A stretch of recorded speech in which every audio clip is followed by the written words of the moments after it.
Olá pessoal, tudo bem? Quanta satisfação poder estar aqui com vocês neste momento.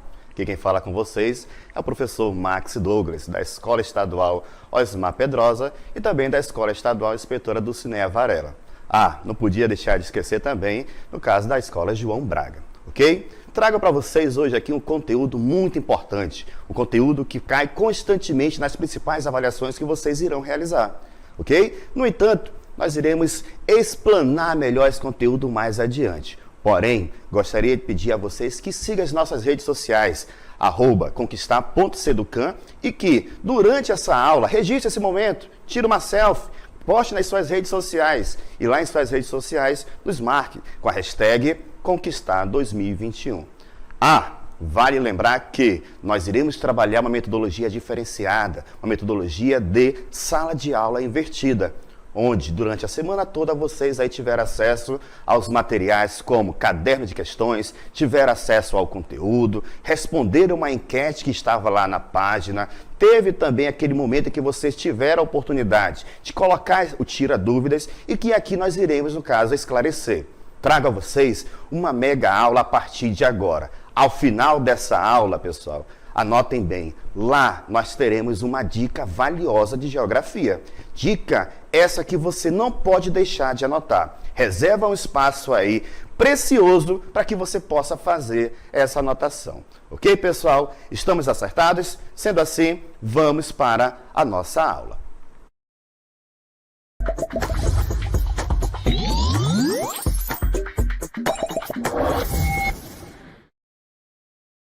O conteúdo de nossa aula hoje é bem simples, né? É muito dedicado à questão da demografia do Brasil. Precisamos saber como que estão as políticas públicas voltadas para este segmento, conhecido como, no caso, o estudo da população. Porém, para que você possa entender um pouco melhor sobre a demografia do Brasil, trago a vocês alguns conceitos básicos. Esses conceitos que, no caso, precisam ser entendidos por vocês, que são palavras técnicas, que se você não souber essa palavra técnica, infelizmente, tende a errar. Mas você sabendo a partir de agora, você vai, no caso, matar a charada, responder com exatidão a questão. Primeiro tópico que trago a vocês é justamente a questão da população absoluta. Olha aqui a imagem do lado aqui, ó.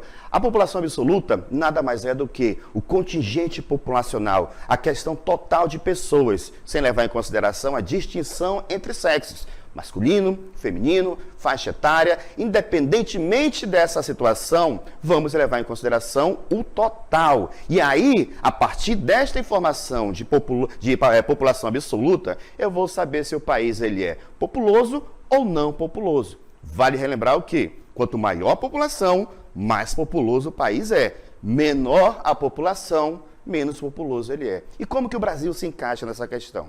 O Brasil vai ser considerado como um país populoso. Por quê? Hoje, a nossa população total, segundo o IBGE, está estimada em cerca de 212 milhões de habitantes. E isso vai colocar o Brasil como um país populoso, né? Por conta da sua extensão territorial, intracontinental, que vai, no caso, proporcionar essa situação de uma grande quantidade de pessoas no nosso país. Detalhe, população absoluta me diz se o país é populoso ou não. Já a densidade demográfica, que é, no caso, o número de habitantes vezes 1000 dividido pela área. E então, eu vou ter a quantidade de pessoas por quilômetro quadrado. Agora, se a população absoluta me diz se é populoso ou não, a densidade demográfica vai dizer o quê? Se o país ele é povoado ou não. Quanto maior a quantidade de habitantes por quilômetro quadrado, eu tenho um país populoso. Se eu tenho uma menor quantidade de pessoas, eu digo que aquele país ele é menos povoado. Detalhe, quanto maior a povoação, quanto mais povoado é o país, no caso ele é considerado como um inchaço urbano. Quanto menos povoado, vazio demográfico. E o Brasil, como que está nessa situação, né? O Brasil, pessoal, há uma disparidade na distribuição da população por todo o seu território. Tem regiões que vamos ter ali um inchaço urbano, como no caso a região sudeste, onde nós iremos encontrar as maiores capitais de inchaço urbano, e vamos ter também um vazio demográfico. que é no caso a região norte e a região centro-oeste. Em alguns pontos vamos ter até menos de 1 habitante por quilômetro quadrado. Mas por quê? Porque pega-se a quantidade de habitantes e divide pela área territorial. E aí eu vou ter a quantidade de habitantes por área, tá? Por quilômetro quadrado. No entanto, essa densidade demográfica também me leva a uma ideia de superpovoamento. Aí eu pergunto para vocês, olha essa imagem aqui, o que você consegue associar? Está conseguindo identificar que tipo de área é essa região aí? Está conseguindo acompanhar? Está conseguindo interpretar? Olha a imagem bem. Pessoal, superpovoamento é justamente isso. Infelizmente, é onde vamos ter, associa bem, uma grande quantidade de pessoas e as condições de vida já não são tão boas assim. Infelizmente, a infraestrutura naquela região é uma infraestrutura precária. É onde o governo, o Estado não consegue entrar e dar uma qualidade de vida boa. Então, superpovoamento está associado a grande quantidade de pessoas, inversamente proporcional, eu vou ter uma infraestrutura ineficaz, ou seja, qualidade de vida baixa. Portanto, superpovoamento, infelizmente, vem retratar aquilo que acontece muito aonde? Nas favelas, na periferia, no Brasil. Acontece? E acontece muito. Em todas as regiões do país, nós iremos encontrar situações desse tipo que nós conseguimos perceber aqui, ó, nessa imagem ao lado. Retrata bem a realidade no caso do brasileiro. Ok, pessoal? Indo adiante, percebemos que também temos o conteúdo sobre taxa de natalidade. Olha aí, ó, Natal, natalidade, Natal, nascimento, Jesus, 25 de dezembro, ou seja, taxa de natalidade é o número de nascimentos. O número de nascimentos vezes 1.000 dividido pela quantidade de habitantes. Detalhe, pessoal, a taxa de natalidade do Brasil hoje, ela está controlada. Ela está um pouco mais ali do que era antigamente na década de 60, 70. Esse momento era no qual a taxa de natalidade era muito elevada. No entanto, ela começou a decair. É o que nós iremos ver um pouco mais adiante. E temos aqui também a taxa de mortalidade. Adivinha o que é a taxa de mortalidade? Pensa comigo. Taxa de mortalidade é... Justamente, a taxa de mortalidade é o número de óbitos, as mortes que irão acontecer em determinada região, determinado país, determinado estado. Infelizmente, a taxa de mortalidade do Brasil, por conta da situação que nós estamos passando, da pandemia, a taxa de mortalidade do Brasil ela está elevada, atípica do que vinha acontecendo. A taxa de mortalidade ela estava sendo controlada. No entanto, uma faixa etária precisava de um pouco mais de atenção, que é a faixa etária entre 18 e 25 anos e do sexo masculino. Agora, adivinha por que precisa uma atenção especial nessa faixa etária? É justamente por conta da violência, por conta, no caso ali, dos homens se meterem muito, alguns, né, não todos, mas alguns se meterem em situações que não estão de acordo com a sociedade regular. E então, essa faixa etária acabava acentuando a taxa de mortalidade. E, no entanto, ainda continua sim precisando dessa atenção especial por parte do governo. Atualmente, vale ressaltar, a taxa de mortalidade ela está elevada, mas por conta da pandemia. Agora, assim como também temos a taxa de mortalidade, temos também a taxa de fecundidade. Pessoal, a taxa de fecundidade nada mais é do que a quantidade de filhos que uma mulher pode ter. Vale ressaltar que é no seu período fértil. Agora, na década de 70, a quantidade de filhos que uma mulher podia ter era em média 6, 7, 8. Mas por quê? Naquele momento a família praticamente residia no meio rural. A mulher praticamente ela vivia somente para a casa, para cuidar dos filhos. E então dessa forma a procriação era maior naquele momento. E então a taxa de natalidade ela era elevada. No entanto, houve um avanço na medicina, criaram-se métodos contraceptivos, como no caso preservativo, DIU, laqueadura, até mesmo planejamento familiar. E então a taxa de fecundidade da mulher brasileira, ela tende a decair. Hoje, a média da taxa de fecundidade é de 1 filho por mulher. Muitas das vezes, no máximo, 2 filhos por mulher. Agora, por que isso vem acontecendo, né? Pessoal, a função da mulher, a imagem da mulher na sociedade mudou, passou a ser inserida no mercado de trabalho. ela investiu na sua qualificação, ela investiu na sua independência financeira, e quando ela vai pensar em ter um filho, já é lá pelos 30, 35 anos.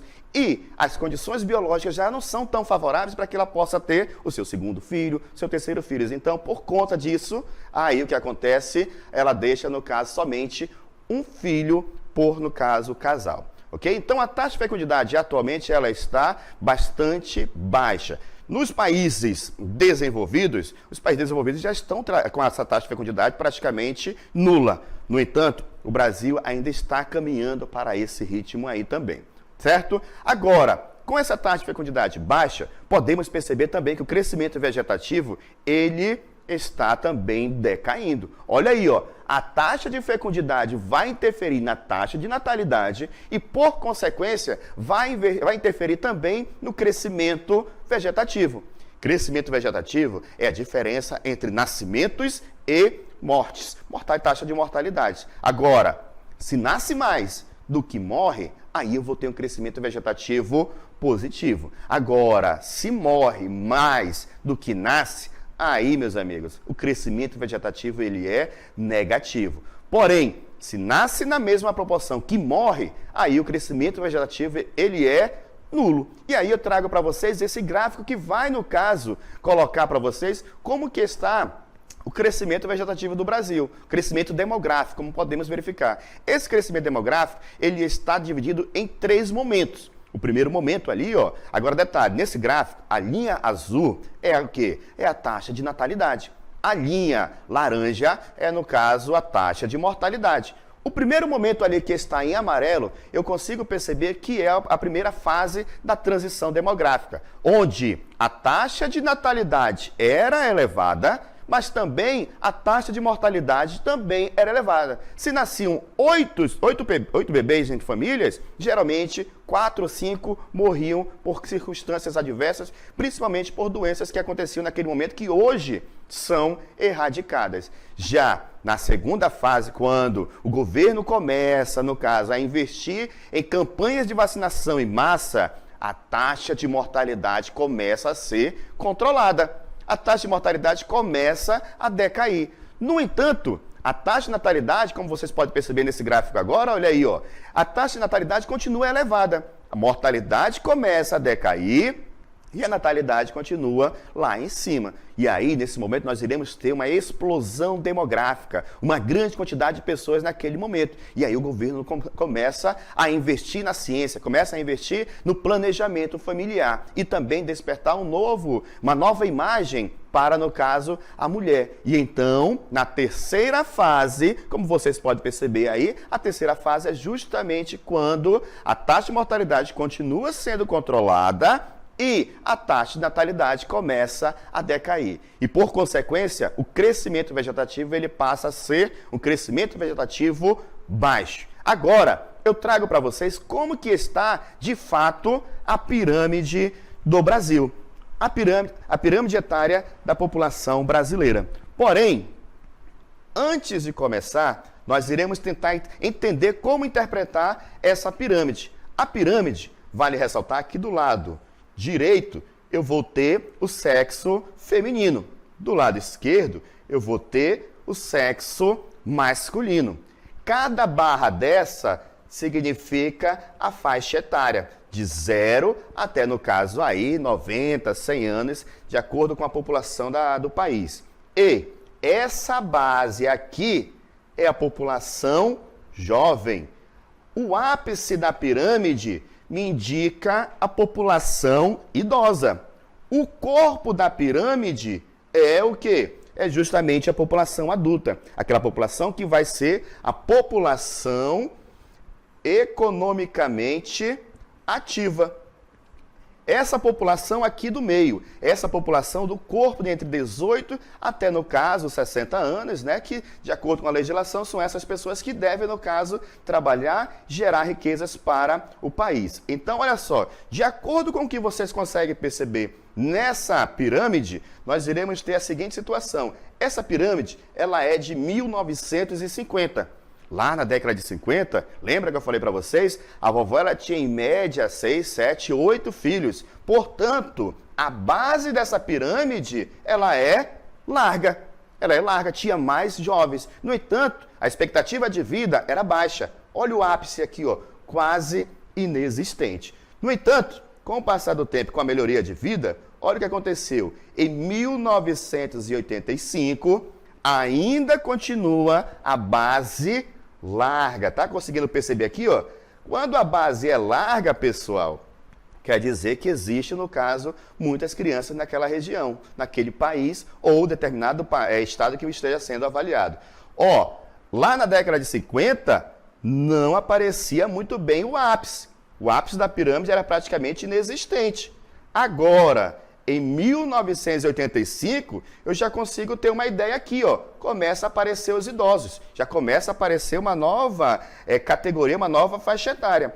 E em 2020, olha como é que estava a pirâmide. O que é que vocês conseguem perceber nessa pirâmide aí? Aquela população que antes, lá na década de 85, era considerada na faixa etária de crianças, passou para onde? Passou para o corpo da pirâmide. Quem era adolescente, criança lá em 85, em 2020 passou a compor essa faixa etária aqui de adultos. Só que essa faixa etária que temos hoje, ela reduziu a base da pirâmide. Ela reduziu essa base aqui, conseguiu perceber? Ó, ela vem reduzindo a base, ou seja, a quantidade de filhos por casal está sendo reduzida. Isso aqui quer dizer que nós podemos ter futuramente um pequeno problema. Por que vai ter um pequeno problema? Olha aí, ó, se a qualidade de vida melhorou, as pessoas aqui da população idosa está aumentando também a numeração. No entanto, de acordo com que vai aumentando a quantidade de idosos e tendo poucas pessoas para substituir essa mão de obra, aí nós iremos ter um problema de ordem econômica e até mesmo de ordem saúde pública. Por que econômica? Porque é preciso ter uma política previdenciária que possa atender toda essa população que vai se tornar uma população idosa. E quando eu falo de saúde pública, porque é preciso investir em medicina geriátrica, a medicina geriátrica que possa atender esses idosos nessa faixa etária aí. Certo, pessoal? Então, essa é a faixa etária brasileira. Está se tornando adulta, deixou de ser jovem, está se tornando adulta e de população idosa numerosa em relação a 30 anos atrás. Agora, vale ressaltar que essa população ela está sendo distribuída de forma irregular. Essa população que está sendo distribuída em algumas faixas vai ter uma concentração, em outras aquele vazio demográfico. Agora, olha só como vocês podem perceber nesse mapinha aqui que eu trouxe para vocês. Pessoal, esse mapinha aqui retrata muito bem aquilo que estou falando. Olha a faixa litorânea, olha a faixa litorânea. Quanto mais vermelho, mais populoso é a região. E a faixa onde nós iremos encontrar de laranja para vermelho é justamente nessa faixa litorânea. É onde nós iremos encontrar as maiores capitais com concentração econômica e principalmente também, por consequência, a concentração populacional. Iremos encontrar Curitiba, São Paulo, Rio de Janeiro, Salvador e assim por diante. Ou seja, as principais capitais econômicas do Brasil estão situadas nessa faixa litorânea. Agora, nessa faixa aqui, interiorana do país, que é justamente onde nós iremos encontrar a região norte e região centro-oeste, infelizmente existe um vazio demográfico. Mas por que existe esse vazio demográfico?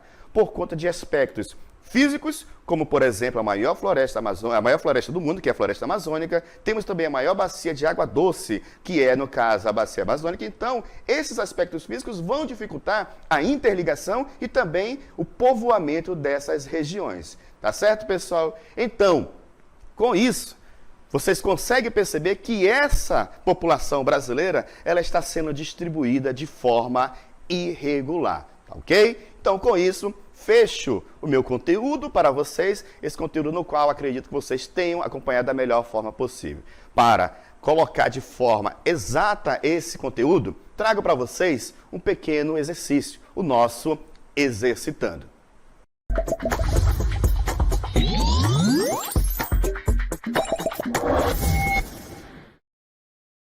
Ok, então aqui eu trago para vocês a primeira questão do exercício que eu havia selecionado para vocês. Vamos à questão aqui. A demografia, A demografia é a parte da geografia responsável por estudar a população e suas interações sociais, econômicas, culturais e políticas. É um campo do saber de enorme importância com a presença de inúmeros conceitos. A respeito dos conceitos atrelados a esse campo do saber, indique aquele que está em desacordo com o seu real significado. Presta bem atenção na questão. Ele quer saber aquela alternativa que está errada, tá? Atenção total para essa questão. Vamos lá. Letra A. A população relativa é o número total de habitantes por área. É também denominada de densidade demográfica. Lembra que eu falei para vocês lá no início? A densidade demográfica é justamente a quantidade de habitantes por quilômetro quadrado. Portanto, a letra A, ela está correta. Então, não é essa alternativa que eu vou marcar neste momento. Letra B. Pode-se chamar uma área ou região de populosa quando ela possui uma grande população absoluta. Olha aí, lembra lá no primeiro slide que eu coloquei para vocês? População absoluta vai me informar se o país é populoso ou não. E o Brasil é um clássico exemplo de um país populoso. O Brasil possui 212 milhões de habitantes atualmente. Então, dessa forma, faz com que o Brasil seja considerado um país populoso. Portanto, letra B está correta. Também não é essa que eu vou marcar neste momento. Letra C. As áreas aranecúmenicas são aquelas de grande concentração populacional. Geralmente são áreas urbanas com enormes agrupamentos industriais. Agora eu pergunto, em qual momento nós falamos sobre essa palavra aqui, né? Que momento nessa aula nós tratamos da questão dentro de geografia populacional? Não temos, e eu também não sei, vamos dizer dessa forma. Então, a letra C não é a alternativa correta ainda nesse momento. Vamos deixar ela em stand-by, já que eu não estou conseguindo fazer essa análise direito. Agora vamos para a letra D. Saldo migratório é a diferença entre o número de pessoas que entram em uma determinada região, denominados de imigrantes, e o número daqueles que saem, denominados emigrantes.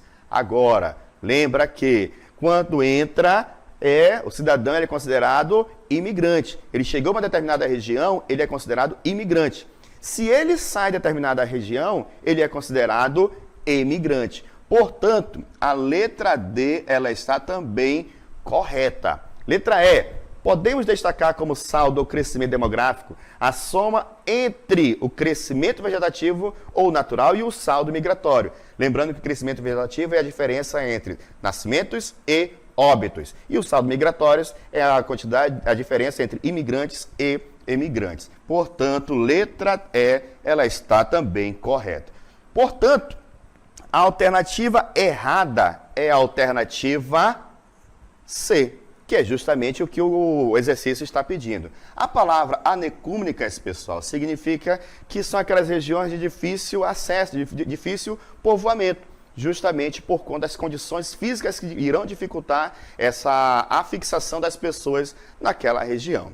Ok? Entendido, pessoal? Agora, vocês colocaram lá na nossa página as suas dúvidas. E aqui nós vamos tirar as dúvidas de vocês. Vamos lá, tira dúvidas para vocês.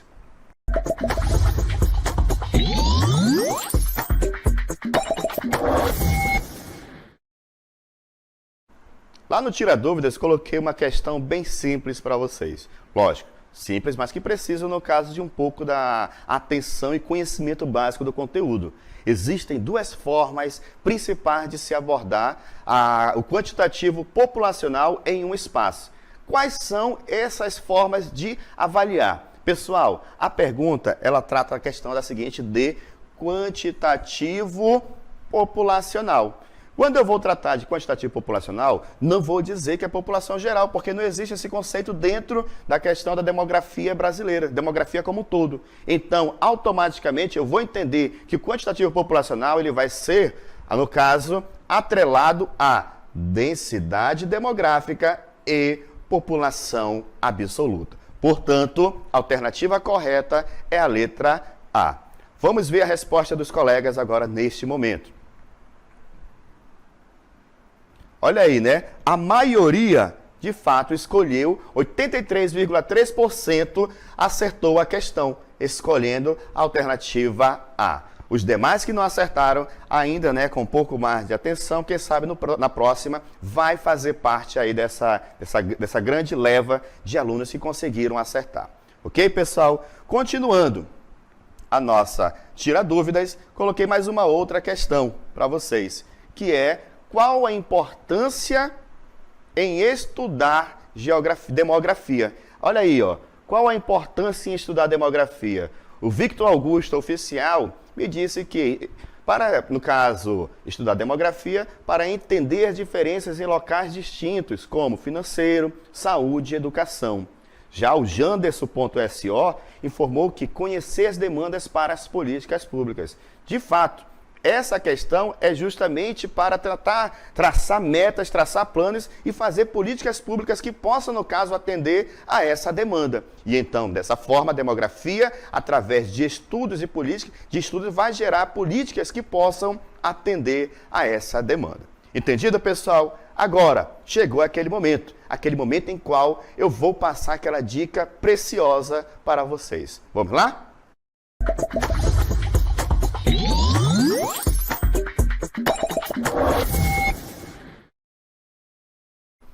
Então, pessoal, trago para vocês aquela dica preciosa de geografia para que você possa ter uma nota excelente nas avaliações que vocês irão realizar. As dicas são essas, que para as provas estudem os seguintes conteúdos: problemas ambientais, geografia física, a problemática da água, industrialização, o comércio mundial. Não esquece de estudar também a população, a questão, no caso, como que está a população mundial, como que está a população brasileira e também, no caso, verificar a urbanização. Agora, detalhe, o que vai mais chamar a atenção, que mais precisa a atenção de vocês, é justamente a geopolítica. Em todos os telejornais está sendo tratada, sem distinção, sem puxar brasa para a sardinha de ninguém. A geopolítica, como que está a relação do Brasil com as demais nações. Certo, pessoal? Passada a dica para vocês, agora espero que vocês possam, no caso, usufruir da melhor forma possível dessas informações. Agora, me despeço de vocês, agradeço a todos pela companhia, agradeço a todos pela participação e principalmente, agradeço a companheira que de fato, no caso, ele teve uma paciência enorme comigo. Forte abraço a todos e até a próxima. Tchau, tchau.